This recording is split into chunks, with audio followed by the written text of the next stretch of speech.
Olympic में भारत की उम्मीदों को बड़ा झटका। पहलवान विनेश फोगाट फाइनल मुकाबले से पहले हुई बाहर। पेरिस ओलंपिक 2024 में महिला कुश्ती 50 किलोग्राम स्पर्धा के फाइनल मुकाबले से पहले पहलवान विनेश फोगाट को तगड़ा झटका लगा है। उन्हें अधिक वजन के कारण फाइनल मुकाबले से पहले अयोग्य घोषित कर दिया गया है। वह ओलंपिक के फाइनल में पहुंचने वाली पहली महिला पहलवान बनी थी। Actually, they'll go on rules only, but we have done from our part. We have done our best through through that wrestling federation, and then even I am going to meet the World Wrestling Federation president also just now. Doing our best. Ma'am, you said initially that you have spent time with her, but how is she doing mentally? Mentally, how is she? Has she sort of been able to get back to how she was, or it's very devastating for her, and you have psychologists and everyone around her at the moment? So I met her and she was so strong, na. That is why she could do there, and even from there also she's strong, but she's done her best, I think, to reduce the weight. What I felt best, but even for hair also they have cut, no. बरसों की मेहनत होती है, physical मेहनत होती है, मानसिक रूप से भी एक खिलाड़ी को बहुत ऊंचाई और गिराई, बहुत ऊंचाई नीचाई से गुजरना पड़ता है। बहुत तरह की चुनौतियां उनके सामने होती हैं।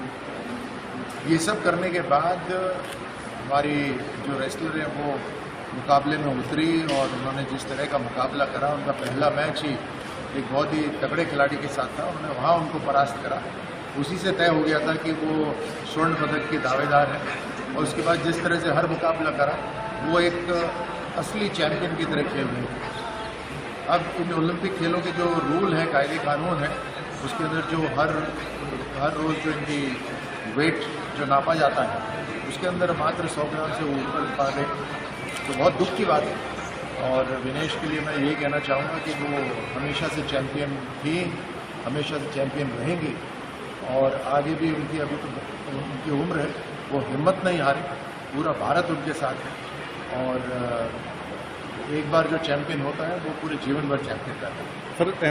नवादा में आकाशीय बिजली गिरने से मां बेटे समेत 6 की मौत, मचा हाहाकार। बिहार के नवादा में आज 5 अलग अलग स्थान पर आकाशीय बिजली गिरने से मां बेटे समेत 6 लोगों की मौत हो गई है, जबकि एक महिला व एक बच्ची झुलस गई है। मिली जानकारी के अनुसार अकबरपुर थाना क्षेत्र के ओरिया गाँव में स्वर्गीय लखन यादव की पत्नी कालो देवी व उनके पुत्र संजय कुमार यादव की मौत बिजली गिरने से हुई है, जबकि संजय की बेटी छोटी कुमारी जख्मी हो गई है। इधर कादिरंगगंज थाना क्षेत्र के सहजपुर गांव में आकाशीय बिजली की चपेट में आने से एक युवक की मौत हो गई, जिसकी पहचान चंदन कुमार के रूप में की गई है।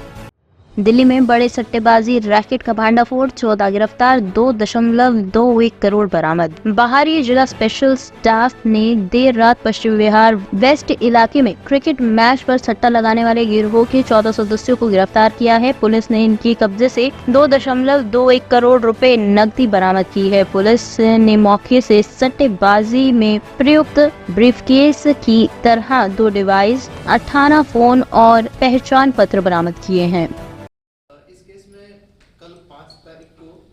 स्पेशल स्टाफ को एक टिप ऑफ मिलती है, इन्फॉर्मेशन मिलती है सीक्रेट, कि पश्चिम बिहार वेस्ट थाने के एरिया में एक जगह गैम्बलिंग चल रही है, सट्टा चल रहा है, और वहाँ पे हमने 11 बजे रात को रेड की, स्पेशल टीम गठित करते हुए। और ये स्पेशल टीम जो थी वो हमारे स्पेशल स्टाफ इंस्पेक्टर नरेंद्र के द्वारा लीड की गई, और इसमें सुपरविजन जो था वो हमारे ACP नरेंद्र का था। और इसमें हुआ ये कि हमने जैसे ही वहाँ पे रेड की, हमको काफ़ी बड़ी सफलता मिली। इसमें हमको कैश के रूप में 2,21,19,600 रुपया, यानी कि 2,21,79,600 रुपीज़ कैश रिकवर हुआ, और वहाँ से हमने 14 लोगों को अरेस्ट किया, और गैम्बलिंग एक्ट की विभिन्न धाराओं के अंतर्गत इसमें पश्चिम बिहार वेस्ट थाने में मुकदमा लिया गया। कौन चला रहा था सर इसका? इसका फर्दर हमने जब इंट्रोगेशन किया तो हमको पता चला है कि अंकित गोयल नाम का जो शख्स है वो 2020 से ये काम कर रहा है इस फ्लैट में। ये पर्टिकुलर फ्लैट है पश्चिम बिहार वेस्ट में, और इसमें ये क्रिकेट मैचेस पे सट्टा चला रहा है। सर इसकी कोई प्रीवियस इन्वॉल्वमेंट? इसकी ऐसी कोई प्रीवियस इन्वॉल्वमेंट नहीं है एक्टिविटी ग्रुप में। जिस तरीके से कसिनो चल रहा था ये, और कसिनो के जो रेड लगी कहीं ना कहीं कमर टूटेगी नहीं तस्करों की सर? देखिए, हमने रिसेंटली एक और इससे पहले 50,000 रुपये का सट्टा पकड़ा है पश्चिम बिहार वेस्ट थाने में, जिसमें हमने 13 लोगों को गिरफ्तार किया है। तो आउटर डिस्ट्रिक्ट जो है वो इस चीज़ में क्रैकडाउन पे लगा हुआ है। हम बहुत सीरियसली इस चीज़ को परस्यू कर रहे हैं कि सट्टा गैम्बलिंग जैसी जो ईवल है ये वहाँ फ्लरिश ना करे। हमने बिल्कुल प्लान सा लगा रखा है, और हमारा स्पेशल स्टाफ, नारकोटिक्स और AADS और सभी थानों की क्रैक टीम को हमने पहले से एक्टिवेट मोड पे रखा हुआ है कि कहीं पे भी कोई गैम्बलिंग जैसी एक्टिविटी ना चले। सर ये सभी लोग वहीं के रहने वाले हैं या अलग अलग जिलों से आए थे, दिल्ली से बाहर से भी आए थे खेलने के लिए? इसमें मेनली जो अंकित गोयल है, उसके अलावा इसका मामा का लड़का है अंकित बंसल, और इसके कुछ पार्टनर्स हैं जो इसकी इस बिजनेस को कैरी आउट करने में, इस एक्टिविटी को कैरी आउट करने में हेल्प करते हैं। वो 4 अदर लोग बाग हैं इसके साथ। बाकी जो इसमें जो 14 लोग हैं, 5 के अलावा, वो अपना पैसा कलेक्ट करने के लिए आए हुए थे, क्योंकि मैच एक दिन पहले था। तो जब वो विनिंग कैंडिडेट्स के रिप्रेजेंटेटिव हैं या खुद हैं, तो वो पैसा कलेक्ट करने आए थे, तो इसी वजह से वो भी अरेस्ट कर लिए गए। सर ये प्रॉपर्टी उनकी खुद की अपनी थी या रेंट पे लेके इस पर सट्टा चलाते थे? ये फ्लैट जो है वो अंकित गोयल का खुद का फ्लैट है।